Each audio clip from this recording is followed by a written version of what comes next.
as published in Fast Pitch magazine in May 2019. I've been on a left-handed throwing binge this week in my pitching lessons. To the dismay of the parent catchers with chronically bruised shins, I asked the girls to toss with their opposite hand as fast and accurately as possible. At first, it was giggles, and then grounders, and then discouragement, and then, I can't do this.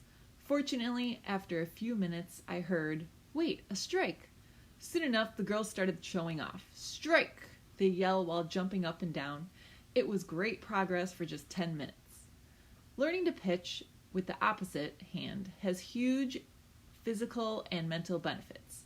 The way I teach the lesson in class is first through story, then a quiz. I ask Emma, a 10-year-old, Emma, what happens if you are on the mound in a tough game and you just walked 4 hitters in a row? You're feeling pretty bad about yourself. Your coach stops the game, walks to the mound mid-inning and asks, you look like you're struggling. Would you like to go sit on the bench? Emma looks at me sheepishly, then ekes out a slow, uncertain smile. Yes, because I'm doing bad? I explain quickly, not exactly. I suggest you tell the coach that you know you can get the next girl out, so give me another chance. Although I understand Emma's logic, that players think they're helping the team by removing their poor performing selves from the game, I explain several different concepts. You only fail when you give up. You always have to believe that the next pitch is going to be a great one. A good attitude, regardless of the circumstance, raises performance. And finally, it's your coach's decision on who should be put in or taken out, not yours, even if she asks. Once that's resolved, I continue with the more difficult situation, but one they now know the answer to. What happens if you're on the mound and all of a sudden your throwing arm falls off your body and it's laying next to you on the dirt? Yikes, what do you do then? Everyone knows the answer. Pitch with your left hand. They scream and laugh in surprise at their own answer and the absurdity of the thought.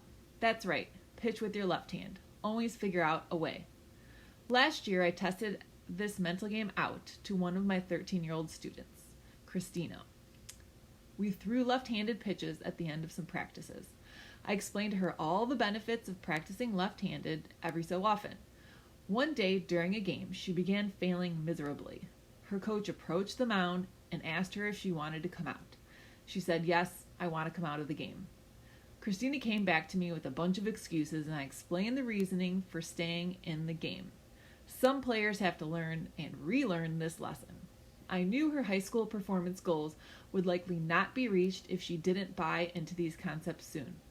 Sadly, Christina got in a terrible ski accident that winter. She broke most of the bones in her face, got a concussion, whiplash, and had her jaw wired shut for a month. The most devastating injury for her was breaking her throwing arm at the elbow. After her long stay in the hospital, her broken bones healed and her concussion symptoms subsided. Her dad called me and told me Christina wanted to keep pitching. Wow, this is amazing, I said. I'm glad this didn't discourage her to keep going. Let me know when her arm heals and we can start lessons again. No, he said. She wants to start pitching now. She can practice with her left arm. Christina and I practiced every week in her backyard, left-handed. It's actually fun doing something different for once. She's getting really good at the arm circle and follow-through. She's learning where her legs go. I'm excited to see how this affects her overall athleticism and coordination. Plus, I think it will minimize a risk of muscle imbalances in her shoulders. I love teaching players how to be brave and do something different when pitching. I think girls get used to being disciplined and obedient. Getting them out of the routine is not only fun, but presents a new challenge. It teaches pitchers valuable physical and mental skills. When doing a one-sided athletic motion like pitching, muscles build up unilaterally. This can lead to an increased risk of injury. The side with the stronger muscles pulls on the joints that connect weaker muscles. Tendinitis is quick to follow. Pitchers need to lift their glove up during the upswing, then back down during the downswing, helping build the muscles in the left shoulder. Pitching left-handed makes a player smarter. When she executes a movement with the opposite hand, she learns brand new skills, consequently building new neural pathways.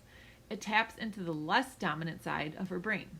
If she exercises the right side of her brain for just 10 minutes a day, she'll tap into the areas that control spatial differences, visual imagery, and language context.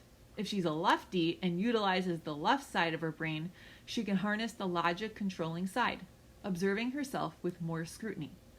Pitching with the non-dominant hand gives players an opportunity to develop body awareness. Perhaps they'll discover something new about making a curveball spin. The mental game benefits to opposite hand pitching are the biggest.